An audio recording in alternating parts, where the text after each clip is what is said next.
Eu tive a oportunidade de vir para o Museu de Astronomia, depois acabei retornando a São Paulo, onde, coincidentemente, logo depois de ter voltado para lá, eu fui convidado pela Secretaria do Verde e do Meio Ambiente do município de São Paulo, que administra os planetários de São Paulo, para ser o diretor do planetário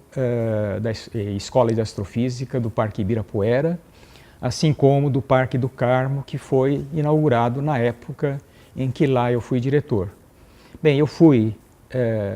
ocupei esse cargo por cerca de uns 4 anos e logo depois surgiu o projeto agora de natureza editorial, né, em que no sentido de auxiliar o jornalista científico, que é o Ulisses Capozoli, criamos a revista chamada Astronomy Brasil, que infelizmente foi uma revista efêmera, mas enquanto ela sobreviveu, teve muito sucesso, infelizmente não pôde ter continuidade. Mas do ponto de vista da minha experiência profissional, foi de novo um aprendizado na parte editorial,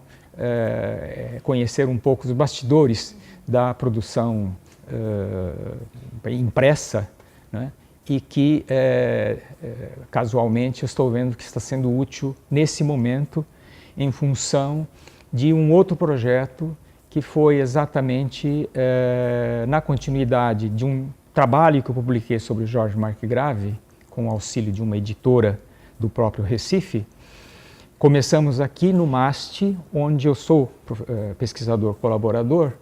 um projeto de história da astronomia no Brasil, que é uma obra de fôlego. São 2 volumes em que eu coordenei o trabalho de 60 colaboradores que produziram os textos,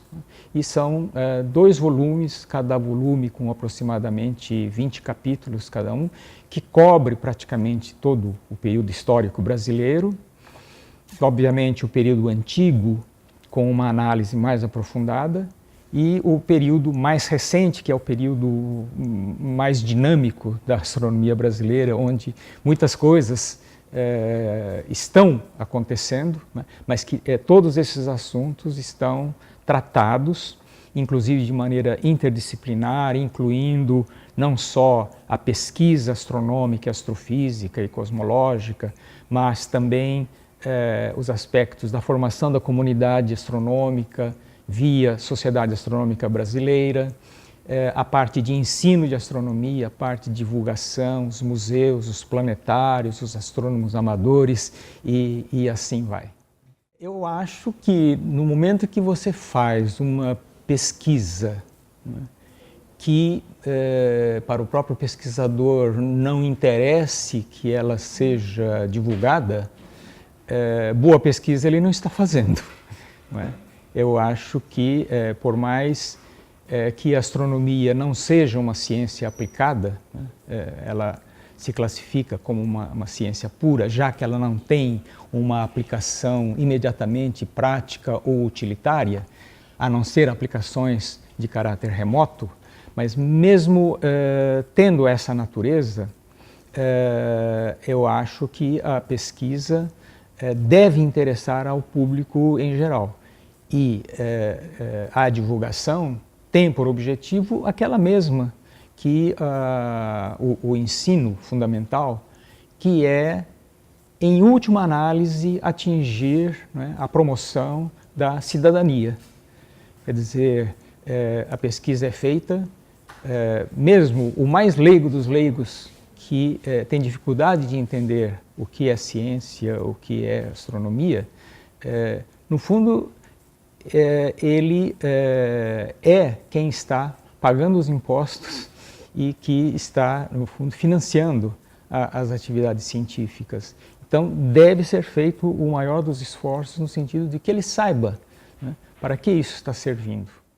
Eu acho que, dos muitos astrônomos que eu conheço, fazer astronomia era um grande sonho E foi uma grande luta. Pela descrição que eu fiz da biografia, no meu caso foi mais ou menos o contrário. Quer dizer, eu gostava da astronomia, eu sentia o encanto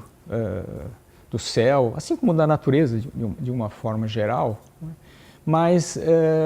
como eu disse, eu nunca, inclusive não tive muito que lutar por fazer astronomia, porque eu acho que tive a sorte de viver uma época em que a astronomia ainda estava se institucionalizando. Quer dizer, isso não era bem uma carreira, mas ela estava